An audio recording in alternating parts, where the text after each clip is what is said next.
نماز اللہ تعالیٰ اور بندے کے بیچ میں سب سے بڑا تعلق ہے۔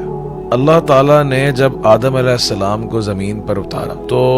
انسان جنت سے دور ہو گیا، تو ظاہر سی بات ہے یاد بھی آئے گی جنت کی، اپنے گھر کی یاد بھی آئے گی کہ بھائی اللہ کے ساتھ وہاں ڈائریکٹ کمیونیکیشن ہے جنت کے اندر، اور اللہ تعالیٰ نے دنیا میں بھیج دیا ہے اور یہاں پر تو ڈائریکٹ اس طرح کمیونیکیشن ٹو وے نہیں ہے، مجھے سنائی نہیں دیتا۔ تو اللہ تعالیٰ نے قرآن کی آیت میں کہا اقم الصلاۃ لذکری، میری یاد کے لیے نماز پڑھا کرو۔ اللہ کے نبی صلی اللہ علیہ وسلم بلال رضی اللہ تعالیٰ عنہ سے کہتے تھے یا بلال ارحنا بالصلاۃ، غم زیادہ ہیں، پریشانیاں زیادہ ہیں، دکھ زیادہ ہیں، انسان کو زندگی میں سکون تو نہیں ملتا، چین تو نہیں ملتا، لیکن اگر کوئی چیز راحت پہنچانے والی ہے، سکون پہنچانے والی ہے، بلال نماز پڑھاؤ، نماز کھڑی کرو، نماز قائم کرو، سکون پہنچائیں تھوڑا اپنے آپ کو اللہ تعالیٰ سے جوڑ کر۔ ہمارے YouTube چینل کو آج ہی سبسکرائب کریے،